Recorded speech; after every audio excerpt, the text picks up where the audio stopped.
Start what? Just the recording. Oh, then you're going to take it off? What? Oh, then you're going to edit it out? Yeah, I'll just Oh, okay. But yeah. So. Oh, I was hoping you were going to leave to grab that cord. Oh. So I was going to put the doll in your chair and then me disappear. So you'd have been like, The dog killed him. where'd he go? Yeah. Or pull out my knife, put it in his lap. Put some blood on it. Yeah. It's like, where'd you get the blood at? It's good effects, isn't it? I'm holding my arm, bleeding everywhere. Oh, man. All right. You all set? Sure. All right. Hey, everybody. Welcome to the Not So Famous podcast. This is episode 48. Yeah. I know this one this time. You do? Because I remember Nice. once. But thank you, everybody, for listening. Forgot my train of thought. I'm Gabriel. I'm Jeremiah. Yes. And we are exactly 1 week away from the presidential election. Yep. So it's exciting and a little bit nerve-wracking. I heard today that I guess President Trump is in the lead for Texas by only like 3%. Yeah. How is that possible? I know. The red state, I mean, I understand because like Austin and places like that, they're pretty blue, but that's crazy. I'm a little worried. Are you at all? Or are you pretty confident that Trump's going to win? I'm not confident that he's going to win, but I mean, it is what it is. Yeah. It's not like we're getting Biden as a president. No. He'll be gone in like first month. Yeah, right. I give it a year into his presidency, and then it'll go switch. Yeah, I don't know. I don't know if I give it a year. I think if he makes it six months, I'd be surprised. Yeah. Yeah. Did you like that video I sent you though? Which one? Where it was like the guy in the Biden mask for Halloween, Oh yeah, and then he rips it off. and it's Kamala Harris. She just takes all the candy. Yeah. That was great. But it's true though. Like that's you're gonna expect that, and I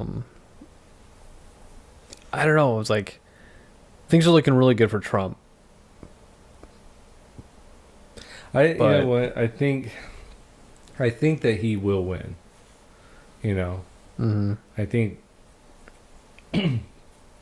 that he is, that the polls are wrong, that people are going to go out and actually vote, that, you know, this is the first year that I've been called or not called, I was texted to do a survey. It was from the Biden camp. Oh, really? Yeah, but it was funny because it was a text. I don't know if you got it. Marika got the exact same text right after me, except it was from a different person. Mm. And so they texted me and they're like, what's the number one issue for you? And I said, well, first I go with abortion, and then I see where that person lines up and everything. And they responded with, yeah, the Biden-Harris administration is for pro-choice, and we'll make sure it happens. And then I responded with, no, I don't agree with that. That's why I'm not voting for Biden, because he is for pro-choice, and I'm against it because it's a moral problem. And I just went into like a big old long paragraph, and I want to see if I can pull it up. Sends you a text back saying racist. Yeah.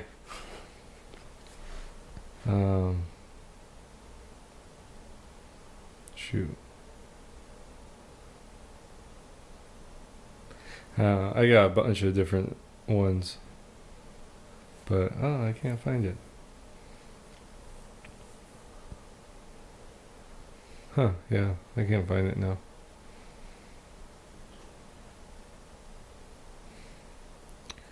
But yeah, they're just basically like, Um, well, thank you for your time, and we hope that you get out and vote for Joe Biden or something like that. It was dumb. Then you just send him a text message going, and I hope you vote for Trump.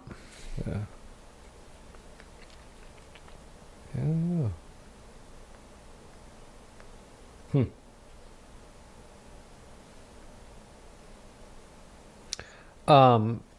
You know who I'm wondering? So you know Megyn Kelly, that used to be the host of Fox News. Mm-hmm. If who's she voting for? Oh.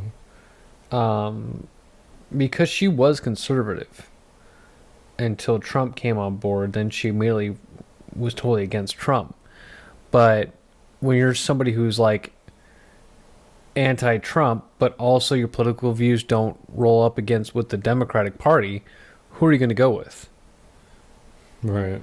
And of course, people go, "Well, we want to choose Joe, the independent," but nobody really cares about the independent, really. I mean, but I'm reading this thing where Megyn Kelly she's not too fond of President Trump, but who are you going to go with? Well, I think, I'm sure that there are candidates out there, because there's always 30 candidates that you can choose from. Yeah, but then you're kind of throwing your vote away. No, I think the only time you throw your vote away is when you actually don't vote. That's the only time you actually, because if you look back in our history, there's been at least three major candidates up until the late 1800s. When it started becoming just the Democrats and the Republicans. There was always a third party and so I think that's what we need a strong third party. Do you think the third party that's right now, let's say Joe, for example, what's her last name? Joe Jorgensen?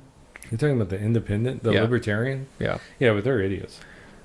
Oh, I totally agree. Yeah, I mean they're not the problem with the platform right now for the libertarians is the fact that the whole idea of libertarian is leave us alone. We just want to be left alone, right? But libertarians right now, they're you have to be Black Lives Matter. It's well, if you're libertarian, you have to do nothing, right? That's the whole point. And so that's why, it's dumb to me what they're doing. They call themselves libertarians, but they're actually not. They're authoritarian. They're saying you have to do this. Well, they're leaning more left, right? Yeah, well, yeah, that's what I'm saying. They're more, which is weird because libertarians would be tend to be, they're left in some things, but they're small government, so they're kind of, if you want a moderate group, that's more of what a libertarian would be. Mm-hmm. They would fall into that middle ground. But the problem also with the libertarian, the platform they do, is so for me, I am no new war person. I don't think we should go into any new wars unless it's a just war, right? Mm-hmm. To me, World War II was probably the best example of a just war. The Civil War would be a just war. The Revolutionary War is a just war. Those are just wars. Things like Vietnam, the way we approached it wasn't justly. Mm-hmm. You could make a case for the Gulf War was a just war. You're helping the Kuwaitis. You don't think Vietnam was?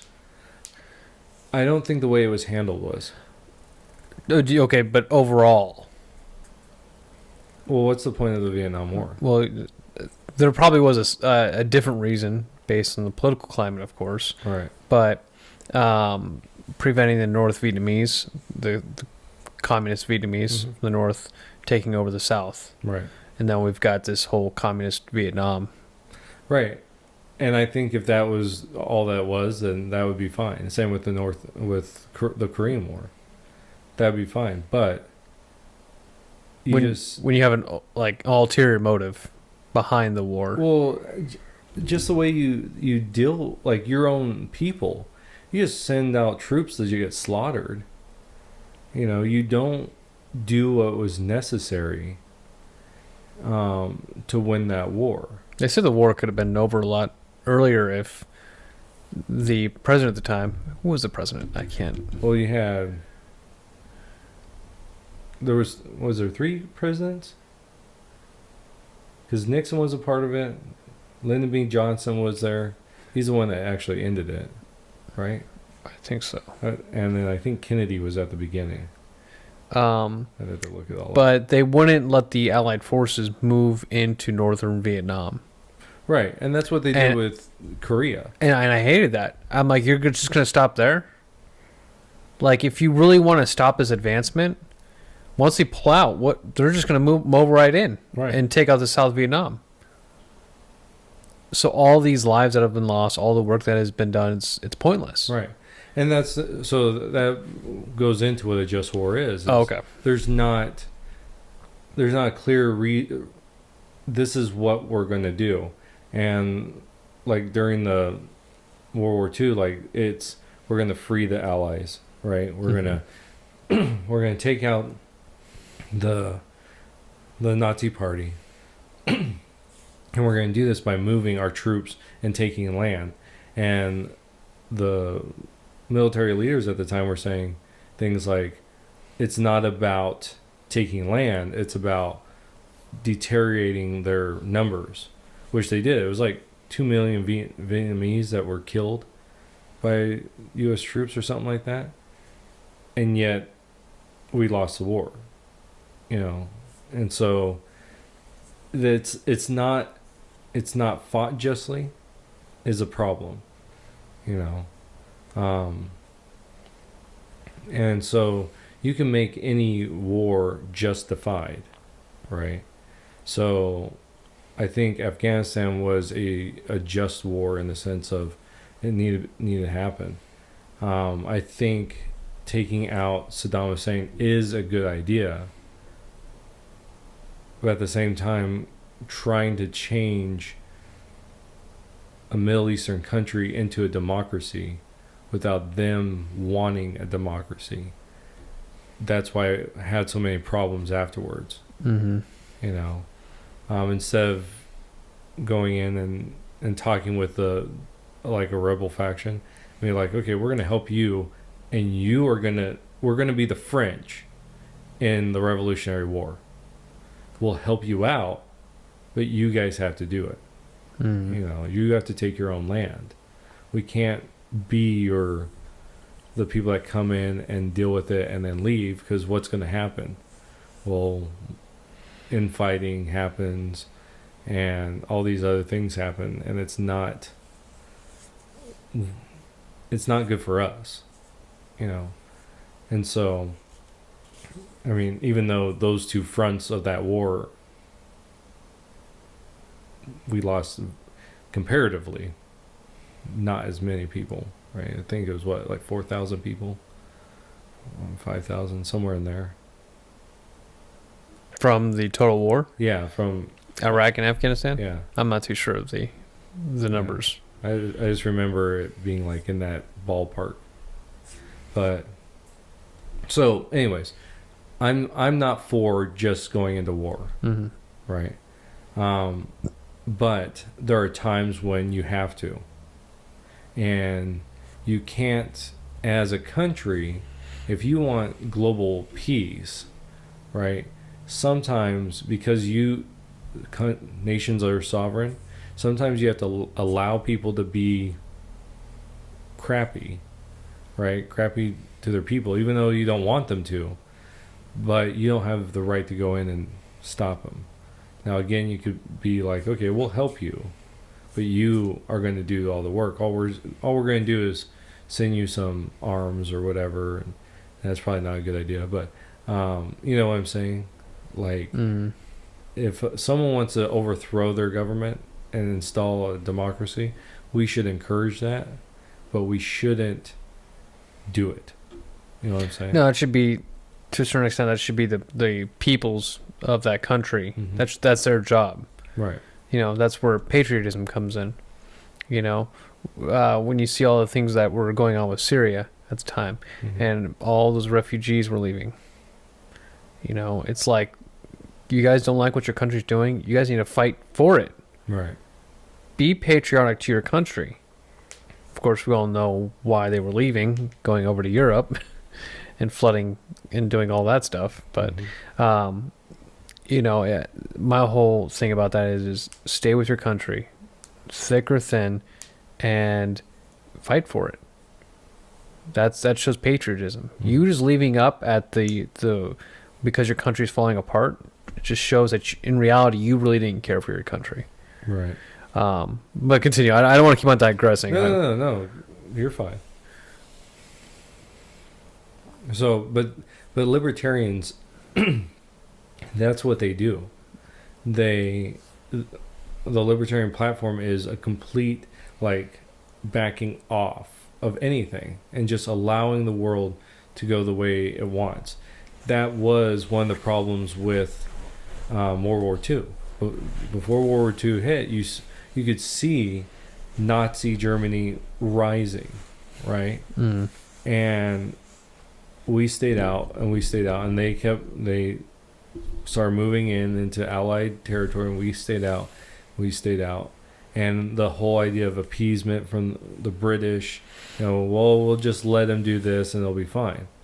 That then you get into a problem, and libertarians would just, or at least the platform just says, you just appease. You just stay out of it, right? And there has to be a moment where you say no. All right, this has gone too far. Right. Just like okay, so if let's say in the libertarian standpoint, let's look through the eyes of a libertarian. North Korea. Right.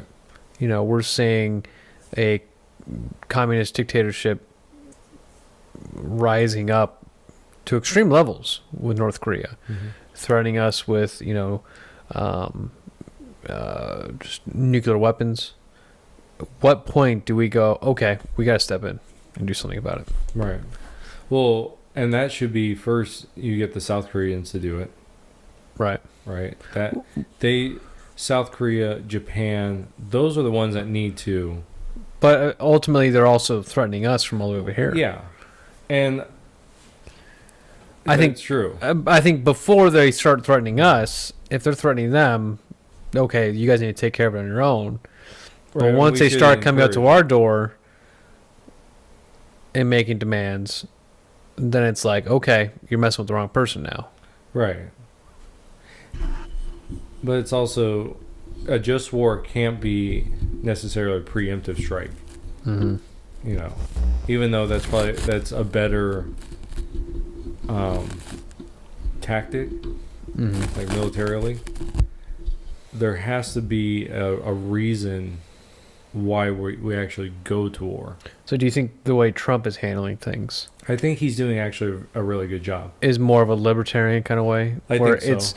it's we're not going directly in, boots on ground, but we're just kind of doing talks, trying to be diplomatic with things at first, because they have come to our door to threaten our doorstep, to threaten us, and now we're going to try to be diplomatic, like saying, "Hey, this is what needs to happen," or you're going to start, getting the horns.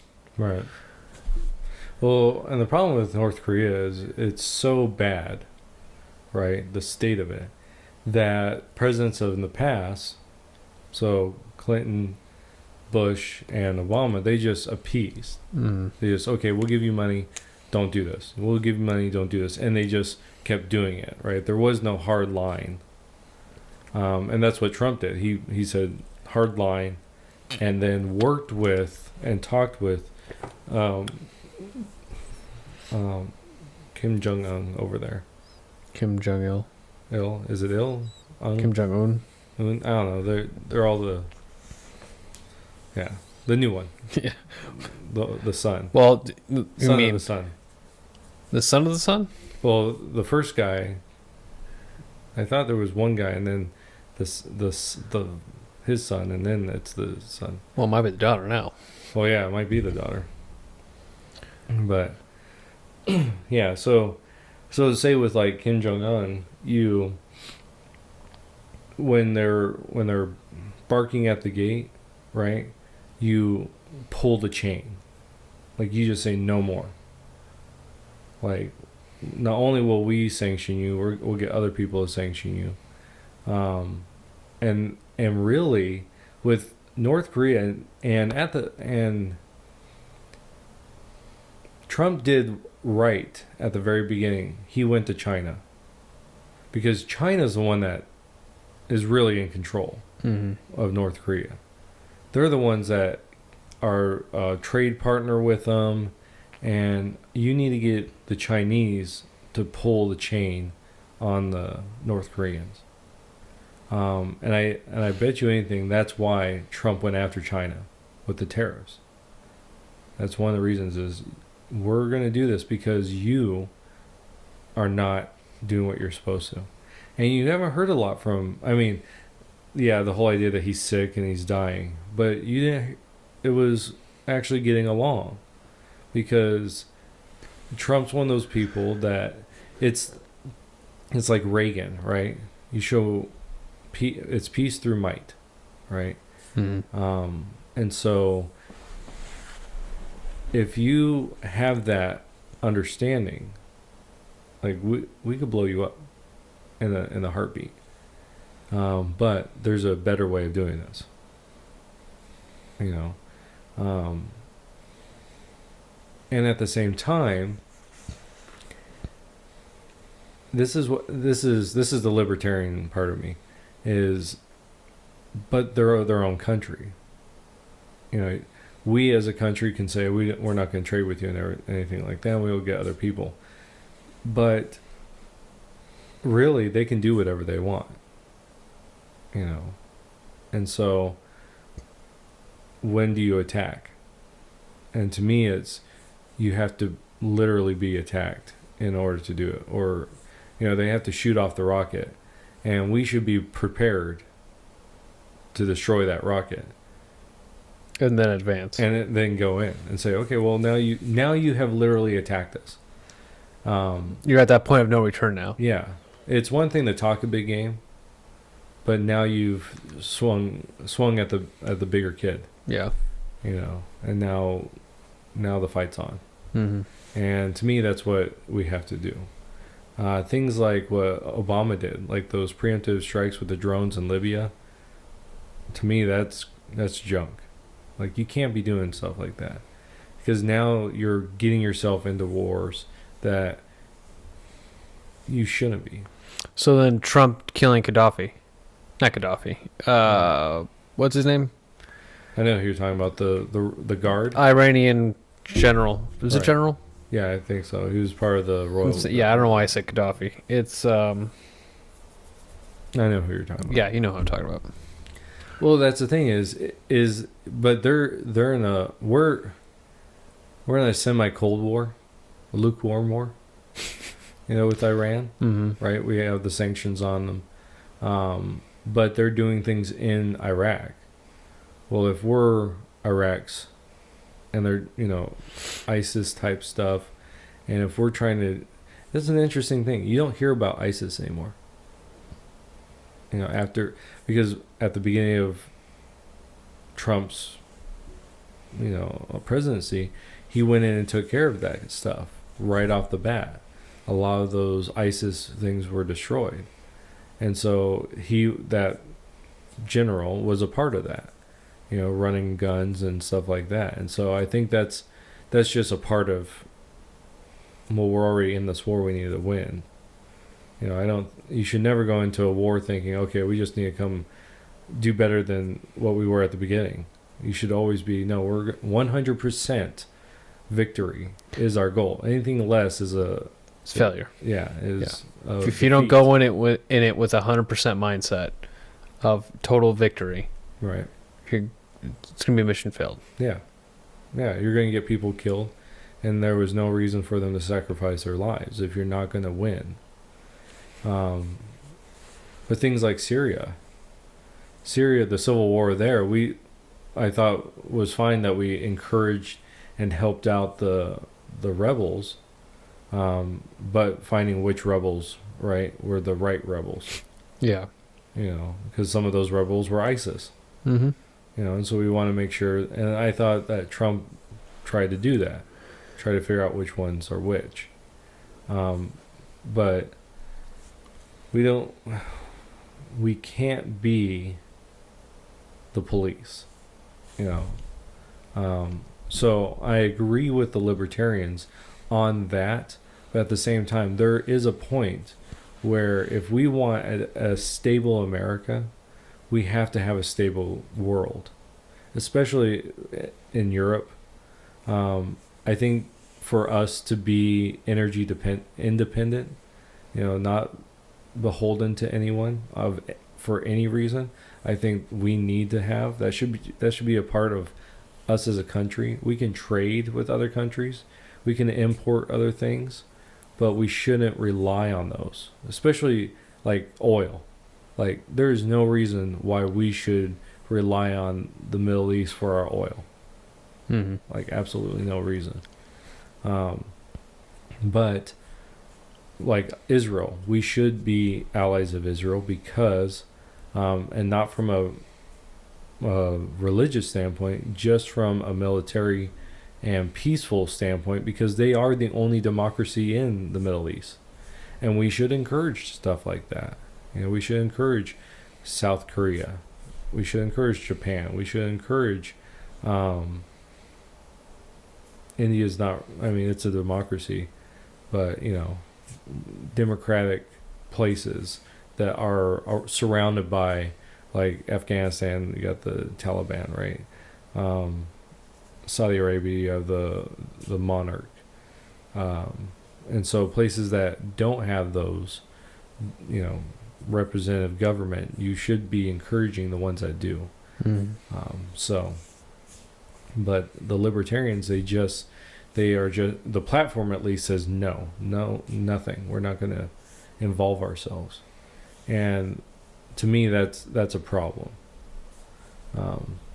But personally, I'm more libertarian in a lot of my views, because I do agree with smaller government, and I would want more freedom for people than less. So I would err on the side of freedom rather than on the side of non-freedom. Mm-hmm.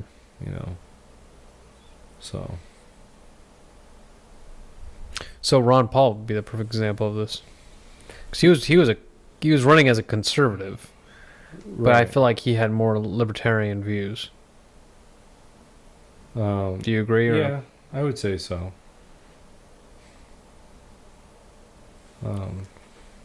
I never really followed Ron Paul. Yeah. He was, not that he was before my time, but he was before my interest in politics. He was, when I started getting interested in politics, he was there at that point. And he said one thing, I was like, immediately, like, I don't think we should get involved with Iraq, during that whole time. And me and my family were just like, oh, not him, how dare he, looking back at it now, it's like, was he wrong? Yeah. The first initial invasion, stop Saddam Hussein, fine. Afterwards, no, Ron Paul was right. We should have just pulled out. So, I don't know. I wonder if having him as president back then would have made some differences with things. Well, especially financial. Mm-hmm. He wanted to get rid of the Federal Reserve completely, which I'm not against. Mm-hmm. I would have to know more about plan before we just take out the government. But I'm for, like, getting rid of the educational department, Mm. like on the federal level. Department of Education. Yeah. I said that backwards. The education of department. Yeah. But I don't think they need that. We need, like, a lot of those things that the federal government does that they should just give up, Mm. and give it back to the states and tell the states, you want your state to succeed, you govern it the way you want to. So if you want, like, Common Core for your statewide education, go nuts, right? But there's never anything that is nationwide that the federal government will endorse. Okay, California, you want to do a Common Core, that's fine. Arizona, you want to do complete homeschooling, like you get rid of all of your public schools. Okay, let's see what works, right? And to me, that's more of what we should be. Is same with things like gay marriage. It should be a state's thing. Does your state want it? Same thing with like marijuana. Yeah, same. Yeah, All these smaller yeah debate stuff. So what about abortion? Same with that. I do think that should be a states' rights issue. I don't think it should ever happen.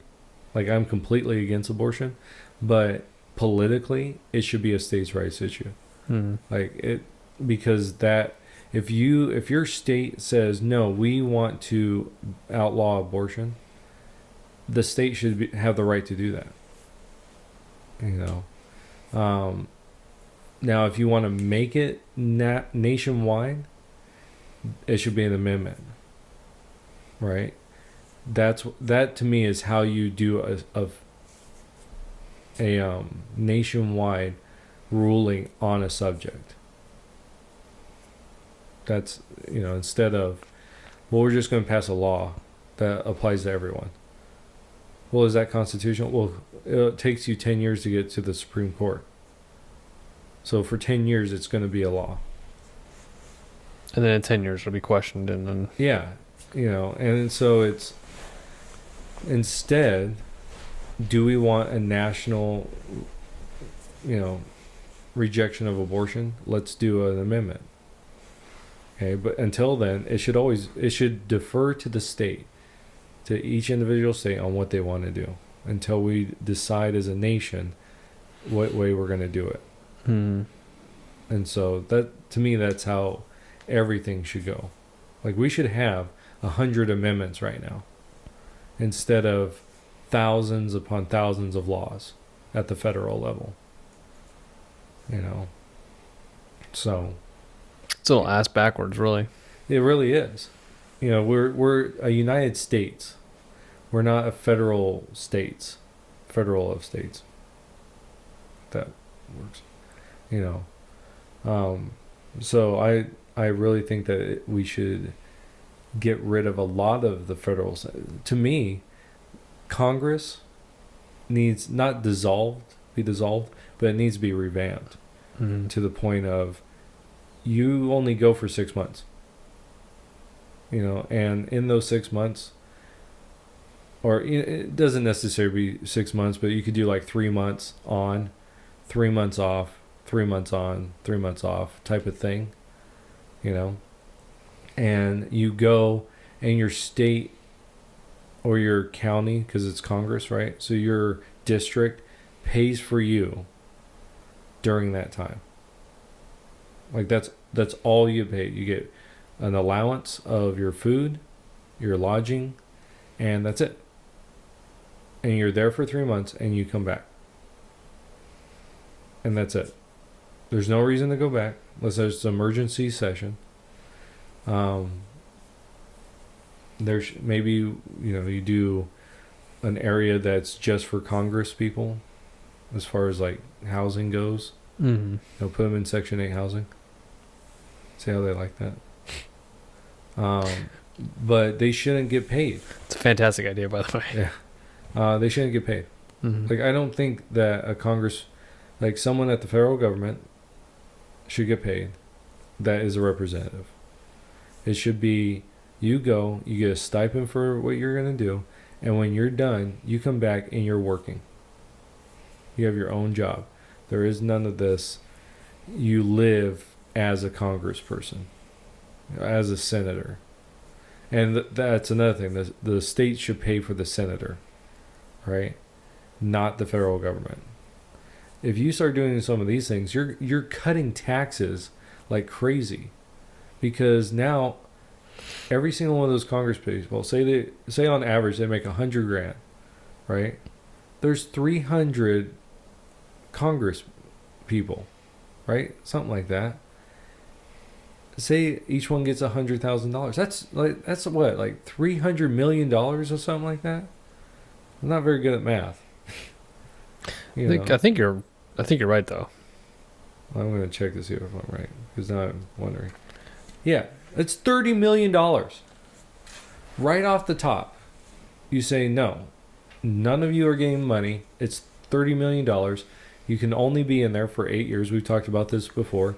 You can only be one of these elected positions for 8 years. So you're a congressperson for 8 years. You don't get a stipend. You don't get retirement. None of that. And once 8 years, you're done. And someone else runs for your spot. Or someone new can go in there. Same with the state. And the state pays you and you could actually say to the state, you could do whatever you want.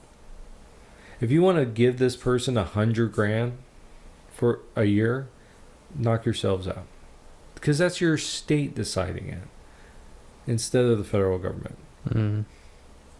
And so, but things like the court, the Supreme Court, I can see the federal government doing that. The all federal judiciary, I can see the federal government paying for that, right, which comes from our taxes. The president, I can see that. But anything that it's a state responsibility needs to go back to the state, and then they can decide what they want in that area. And that gives more power to the state and more direction for them to go the way they want to. Almost more power to the people too. Yeah, it really is. It brings the power back local, because now you have more control of what's going on, rather than kind of this, well, the federal government has control. And though what happened with the Republicans, was really important back in with the 13th Amendment, the 14th Amendment, the Civil War, that's when the federal government really started expanding larger and larger. And that to me is when we really started getting problems. And then you get into the 1900s, and that's when you start seeing a federal tax, right? How did any of this get done before then if we didn't have a federal tax? And yet things got done because the states did it.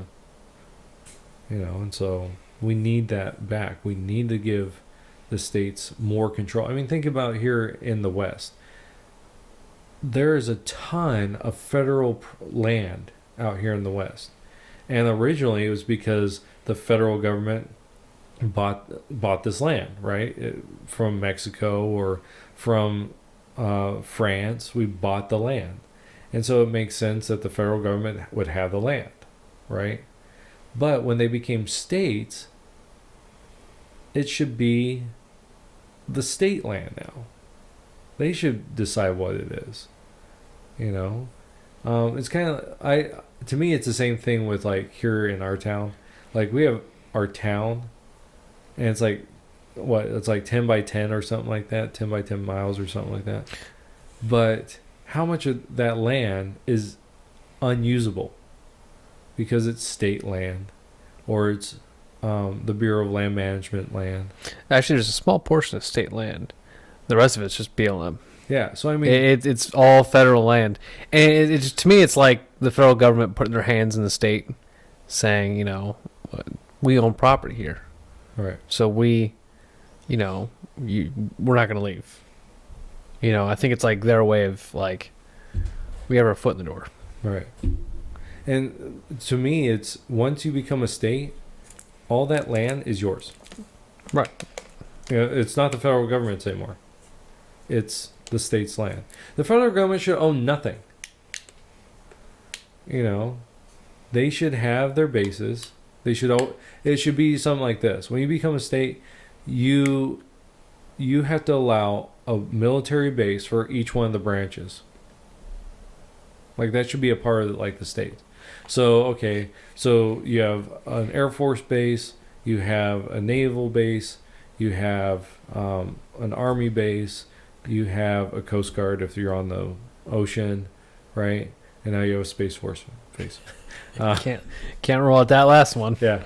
But you know what I'm saying? Like that, certain things should be a part of the state, but the state should own that land. And to me, like when a town becomes incorporated, that incorporation should be, that's your land now. Like that should be how it is. You want to give the power to the individual as much as possible. Well, the way you do that is say, okay, all this land is an individual person's land, right? Okay. So when when a group of people get together and they say we're going to incorporate and become a town, say it's like a regular town is 10 by 10. We'll just say that, right? That 10 miles, 10 square miles, say, is the town's land. It's no longer the state's land. It never was the federal government because you're in a state. It is the town's land now.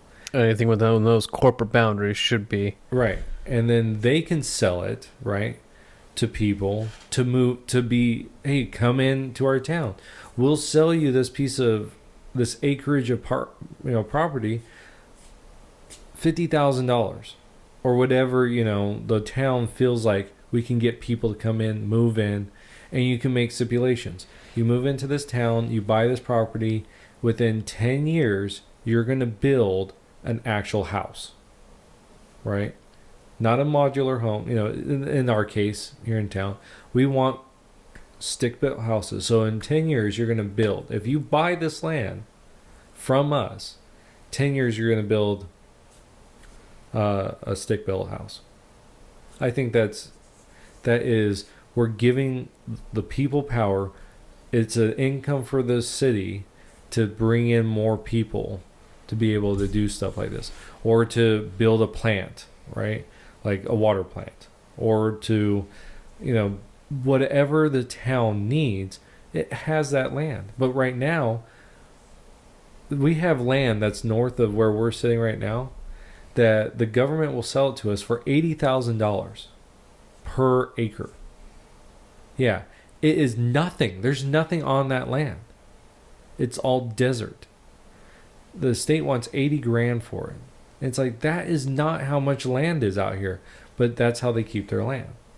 Instead, it should be given to the town for the purpose of selling it. And so I know this is kind of a rant. Tell me how you really feel. Yeah.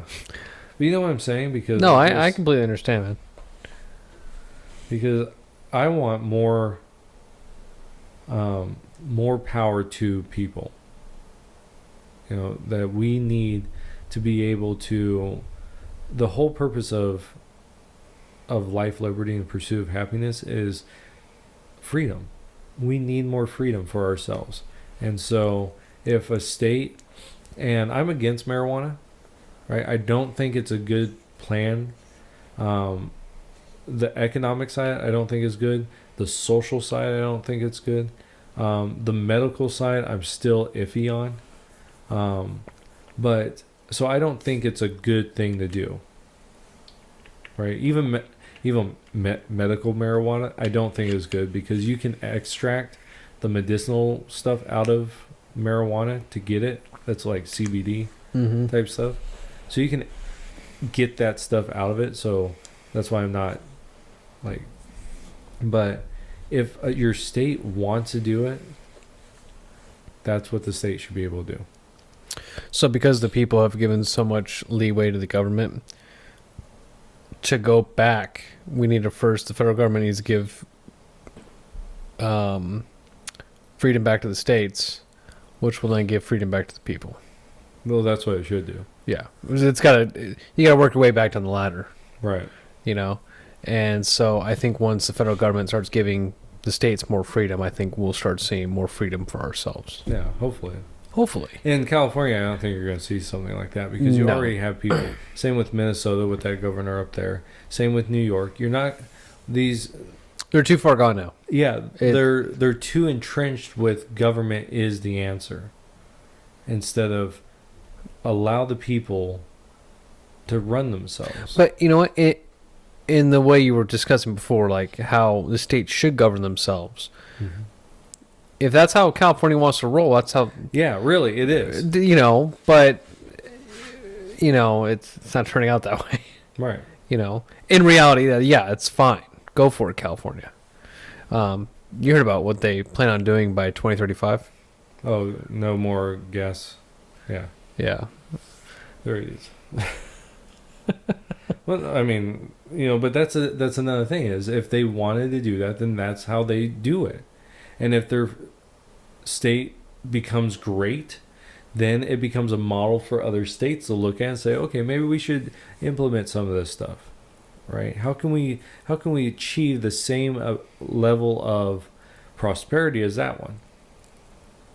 But if it fails, then you can look at it and go, yeah, those were dumb things. We shouldn't have put ourselves into that, and so here over Arizona, we can say, okay, well, we're not going to do that. But we have people moving in that are doing that. So, which thank you, people, for coming in and messing up Arizona. Yeah. Because that's a huge thing. Like when I was in California, grew up in California my whole life. When I moved to Arizona, I was stunned at the freedom I had in Arizona. I had a lot of freedom because I grew up in the more rural areas. Mm-hmm. But just I can carry a gun. Well, that's one thing, right? That to me, that is the epitome of freedom, is the ability to just carry a gun, because it's an amendment.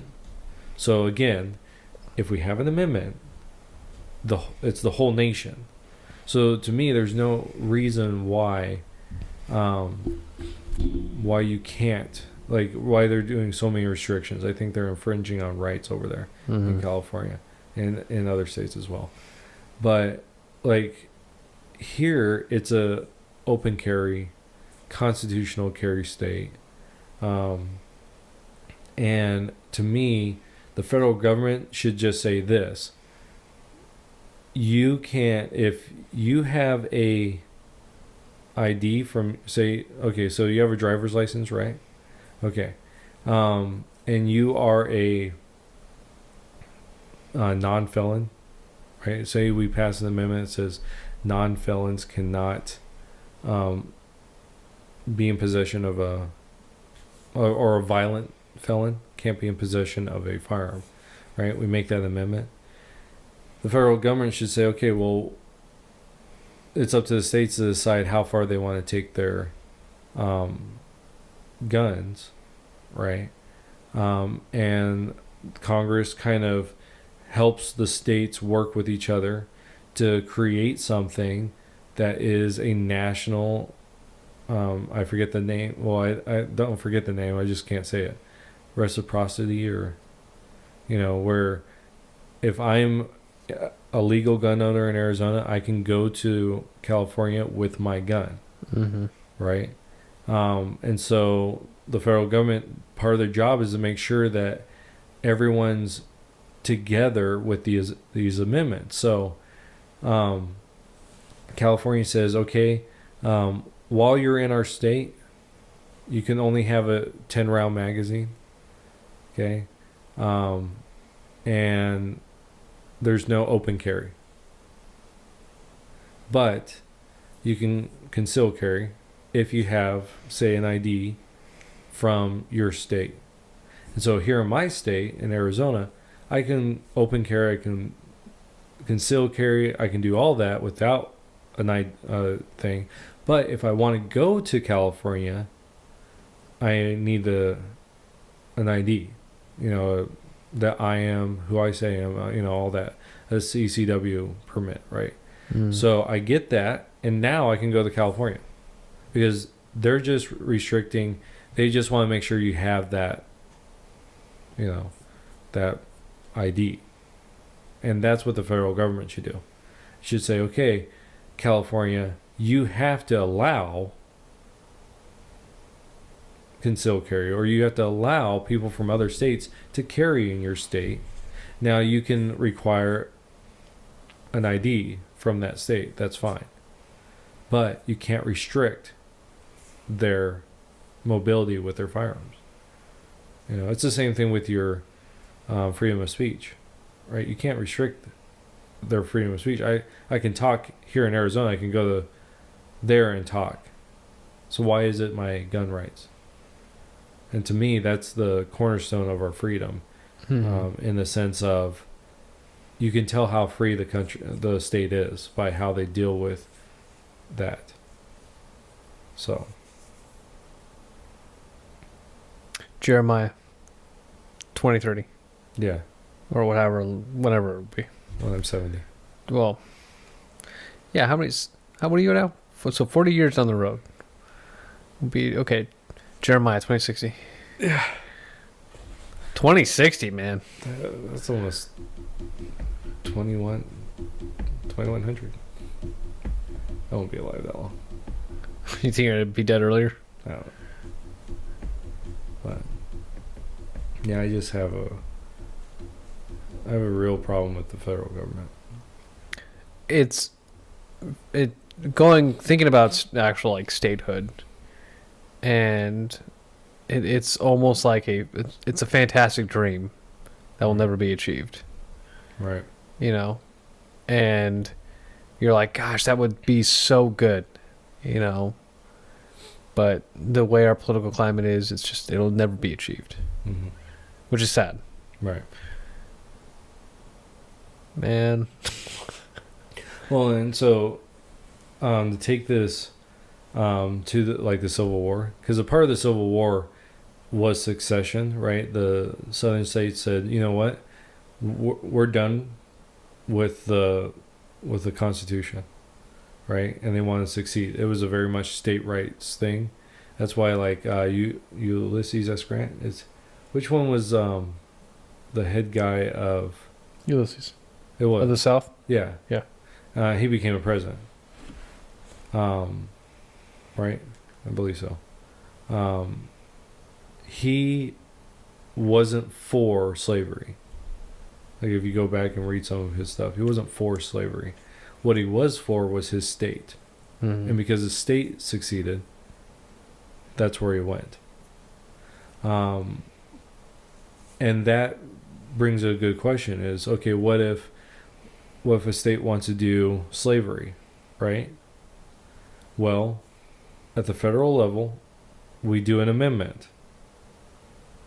And now all the states have to agree, right? Like, what happened? And you have states that don't. So if they say, well, we're not going to participate anymore, the federal government can now say, well, guess what? Too bad.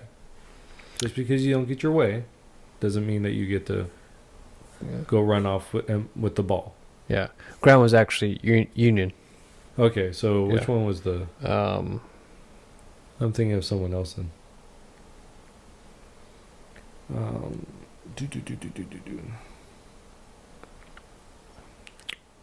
talking about Robert E. Lee. Yeah.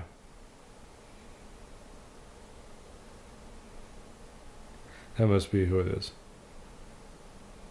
Yeah, he was never president though. No. Okay, so but Robert E. Lee's who I'm thinking about. Yeah, Grant was a president, but he was, he was the Northern commander. Yeah. Yeah, I'm thinking Robert E. Lee. So E. Lee, he went back to his thing. So, but you know what I'm saying? Like, that's what the amendments are for. Mm-hmm. As a nation, we make an amendment, and now we abide by it. So if we make it a national amendment that says abortions up to death, right? Up to life, up to death. You're never safe. But like up to life, Mm-hmm. then all the states have to agree to it, right? Even if you lose. The problem with that, because the silver lining in that is amendments can be overturned. You can make an amendment and then overturn it with a different amendment. That's what prohibition was. They Mm-hmm. made an amendment, didn't like it, overturned it with a different amendment. That's what you have to do. So there is within our political system, and this is why people that don't like, they want to get rid of the electoral college, or they want to pack the courts, or they want to do these things. Like, we have a way to do stuff in our government. Why do we need to make 1,000 laws? They talk about the fourth. You have the three parts of government, right? You have the executive branch, you have the legislature branch, and you have the judicial branch. Mm-hmm. They talk about the fourth branch, which is the bureaucracy, the unelected officials who get to make all these rules, but have no real standing in front of the public. The public, yeah, we choose these representatives and they choose these people, but these people are making policies that are removed from the people. They're 3 steps away from the people. You have your people that get your representatives. The representatives then hire these people, and these people make the policies. That is 1, 2 to 3 steps, depending on how you look at it, removed from the people themselves. And so instead, cut all that stuff out. Get rid of the ATF. Because they're just making stuff up. Like bump stocks, for example. They're okay. No, they're not. Pistol braces. They're okay. No, they're not. They're okay. Suppressors. Yeah, suppressors. A short barrel shotgun, right? Like, these things are just made up without the people, without really them telling, and the only time, like the ATF, I'm just using them as an example, changes things is when they're forced to change things. And so get rid of them. That's a state's thing. In that state, do you want fully automatic rifles available for everyone? Okay, then that's what you do. Do you want to have bolt action rifles? That's all you can have? That's what your state wants. Okay. But this idea that the federal government gets to decide on all this stuff, when that's the whole purpose of why we had a Revolutionary War.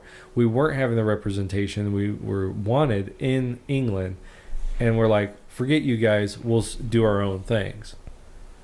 That's what's happening now. And I think that's why we have such a huge divide within our country and our politics, because we're looking at the federal government as the end all, instead of saying, they're just there as a referee. Congress is just supposed to work within making sure everyone's working together, like in the states. And the federal government itself, the executive branch, is just there making sure that the amendments are being followed, right? Or actually, that should be the judiciary. The executive should be the ones out there saying, okay, are we being attacked? No? Okay, we're good.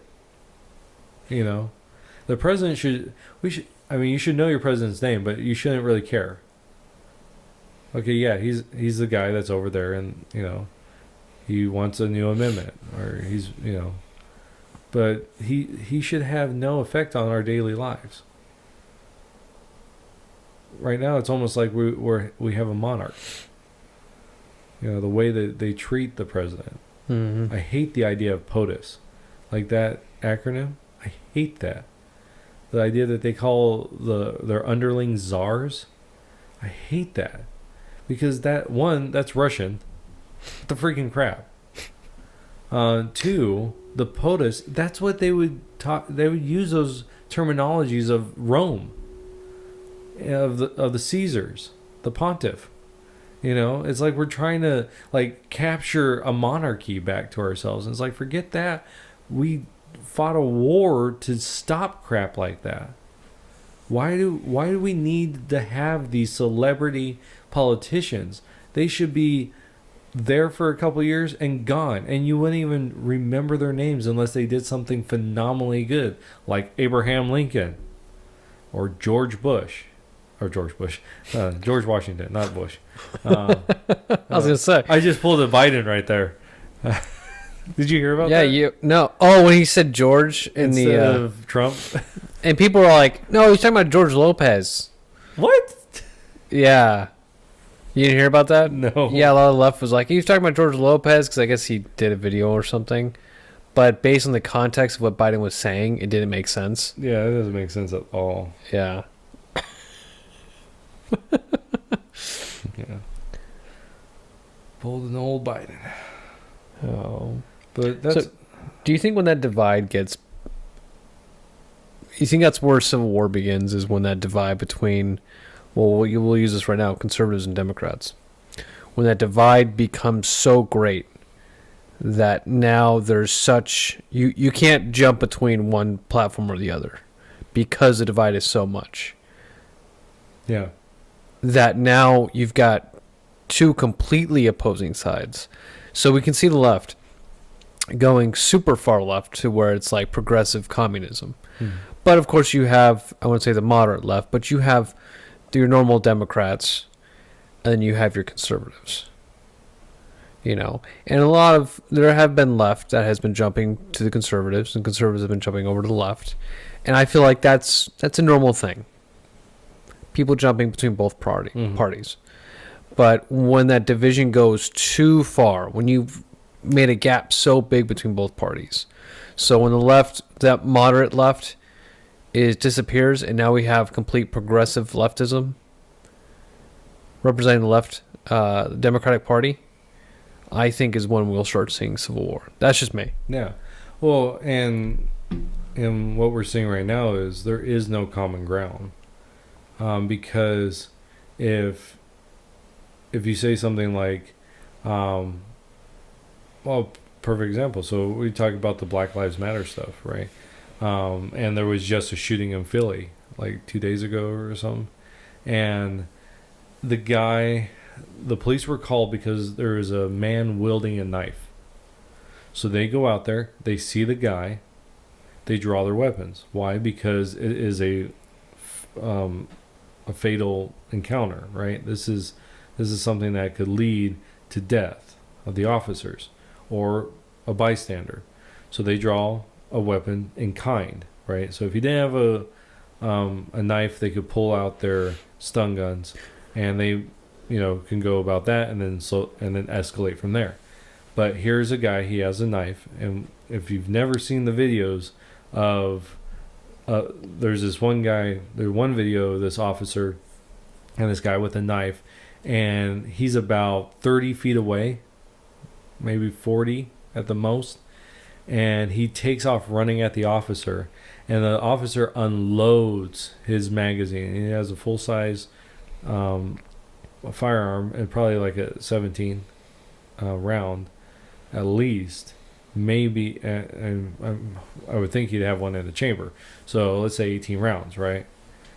And unloads the entire magazine into this person. The guy finally falls 5 feet from the officer. So this guy ran at the officer, took 18 bullets, and just fell 5 feet before the officer. Holy crap. Yeah. If that guy was any closer, the officer would at least had some knife wounds. Mm. So back to Philly, they drew their weapon. The guy will not drop his knife. Now, I don't know what happens next, but they shoot him. I don't remember if he went after them and they opened fire or what, but they shot him. He died. Now, is there any common ground of saying, well, the guy had a knife, so at least we understand why the officers were responding the way they did? There isn't that. And this is how the media has started reported. Officers shoot black man. That's it. No mention that he had a knife. And that they were called there because he was taking that knife and threatening other people. So there is a huge problem with just having that ground. And when you have no ground, that common ground where you can say, I agree with you here. That's it. The only thing left is either to split or to have a war and kill the people that you disagree with. This is the way you put that. It was just either we split or we have to kill the people you disagree with, which is very, very blatant. But yeah, that's a civil war. But so you got both sides, but you know who the main factor is that actually is causing the separation. Angelina Jolie. Where did that name come from? Her and Brad Pitt, they separated. Oh, that's true. No. No. I wasn't even expecting an answer. No, I was... Ruin it, Jay. Ruin it. The media. Yeah. Because it's just like that reporting where you're causing...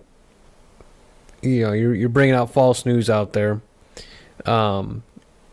People are misunderstanding just from headlines, because that's all people read is headlines. Yeah. And so you're causing that division. You're drawing more of that separation down the center. Mm-hmm. And now you're going to make those people that are unbiased jump to either side, and that the media is going to keep, digging up that ground. So there's going to be a complete separation between the two. I think we're going to see some serious division come this next presidency. Mm-hmm. And I think it's going to be a year or two in, and we're going to start seeing some real struggles between both parties. Yeah. Well, I think you're going to have, if Biden wins, you're going to see a huge progressive push, right? I mean, you think it was bad under Obama, right? And a lot of his progressive stuff. It's going to swing so far that way, especially if if Congress stays with the Dems, and if the Senate goes that way, if the Democratic Party has all three, you're going to see huge things. You're going to see coal gone. You're going to see fracking gone. Those are. I mean, they're just going to do that. You're going to see universal health care, and the private insurance is going to go away. You're going to see a lot of these things. If they have all three places, you're going to see court packing. You'll see additional judges, or you'll see a new. See, the problem with that, I mean, you're going to see an attempt to do it, because it's a little more involved than just having the House, the Senate, and the presidency. You need I would have to go back and look, but you need more than just those two things or those three things. But so you're going to have that. You're going to see a big uptick in the ATF, and for you, like, you're going to be a criminal. I lost all my guns, so they were all in a boating accident. What are you talking about? My house burned down, so I lost all mine. Oh, okay. So yeah, so I mean, there are people out there that be criminals overnight, you know, because they have a scary looking gun. You know, even though like that new one I just got, the Mosin I got, even though that is a more deadly round than the 223 AR-15 I have, the AR-15 will be the one it's not here. I don't know if that's what you're looking for. Where's the gun? Where is it anyway? It's not.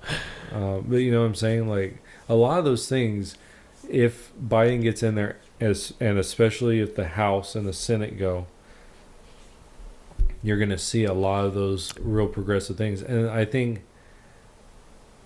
you might not see mass protests like you're seeing now, but you're going to start seeing state protests. Like, states are going to start fighting against the federal government. And it'll be in the law, you know, it'll be in the courts. Which I think that's one of the good things about Barrett, who was just confirmed. I think that's one of the good things about having her in there, because you're going to have a full Supreme Court, you know, and 4 of those are at least originalists. You know, I wouldn't put any stock in Roberts. I think he is the worst thing that has ever happened to the Supreme Court since those justices that passed Roe v. Wade. You know, like, I think he's probably one of the worst. He'll go down as one of the worst Supreme justices in the history. No kidding. Yeah, that's what I think. Because he changes things. Mm-hmm. You know, and even like when the whole Obamacare thing and the mandate and all that, he upset everyone because of his interpretation, because everyone agreed that what he interpreted, his opinion, was wrong. You know, and so yeah, so like, I think that'll be a problem if you have Trump in there, and you're gonna have a problem. Like, it doesn't matter if the Senate goes Democrat, if the Senate or the House stays Democrat. The people, you're going to have people, because we already see it. We'll do mass riots and stuff like that. But if he gets the Senate and the House, they better do a national reciprocity. I can't say that stupid word. Where it's the national CCW permit. Like, they better. I'm never voting Republican again if they don't get it done. If they have all 3, I'm never voting Republican again. If they can't get that done, I'll be pissed. Because Trump has said it twice. In his first time around, he said he was for it. This time around, he said he was for it. And it's stuck. I think it's stuck in the House. Might be stuck in the Senate. I can't remember which one it's stuck in. But it's like, I think it's the House. Is it? I wouldn't doubt if it's the House. But yeah. But they better do work. Because that was the problem. I think that's what I saw the problem was when they did the last time.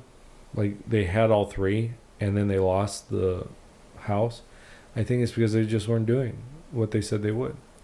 That's the problem with the Republicans. They get in there and they're like, oh, well, we have all the time in the world.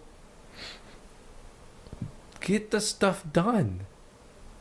Get rid of Obamacare. Put something else into law. You know.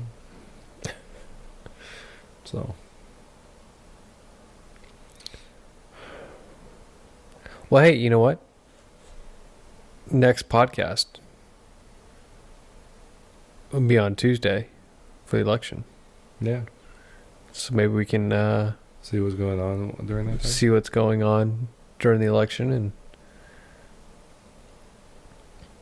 and Dang, man, I'm kind of nervous, dude. I'm not. Well, I guess, yeah, I'm nervous. I want Trump to win, but it's going to be more hell with Trump in as president because the Democrats just hate him and they are just causing violence because of it. So no matter which one we get, it's going to create more violence. It's going to create more dispute. One president, and I believe it's Trump, is going to create more good from his policies and what he does than what Biden will do, of course. But from the people's standpoint, we can already tell from his first 4 years, even though he did a lot of good, there's going to be a lot of uproar. So, and I bet we're still going to deal with the whole COVID thing. Yeah. But, if Biden gets presidency, COVID's going to go away. Oh, yeah. Harris is going to become president. Yeah. And she will. Well, then who will be who will be her VP? I think she just picks someone.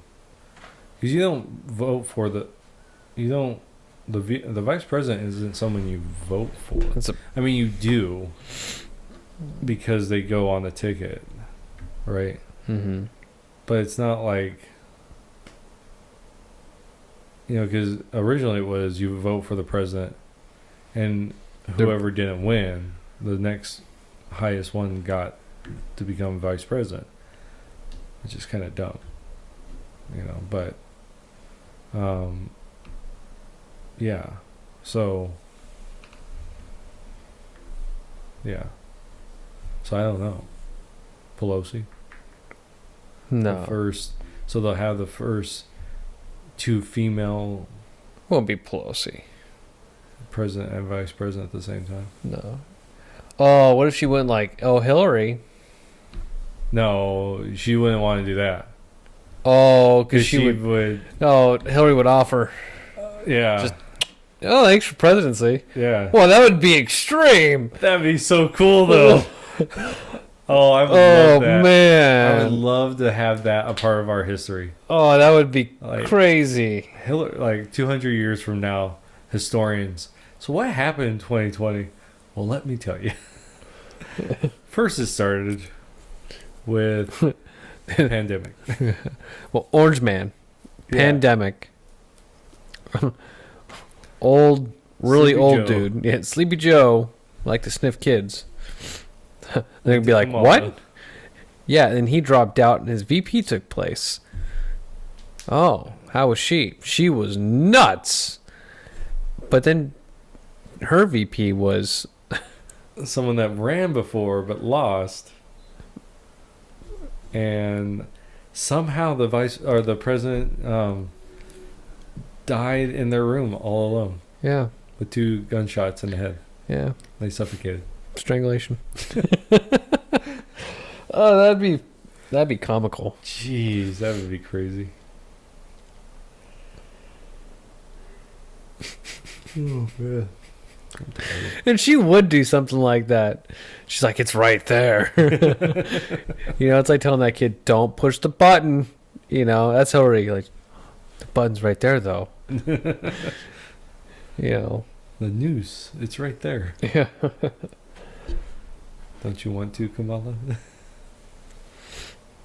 No.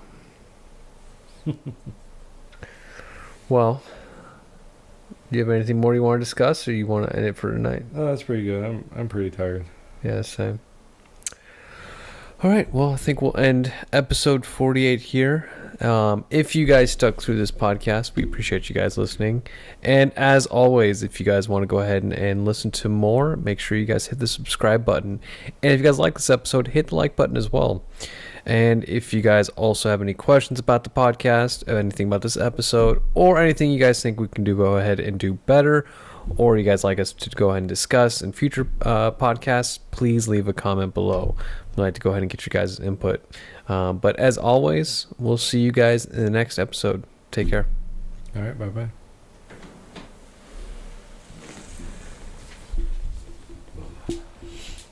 I was actually looking for your tissues. My nose. Uh,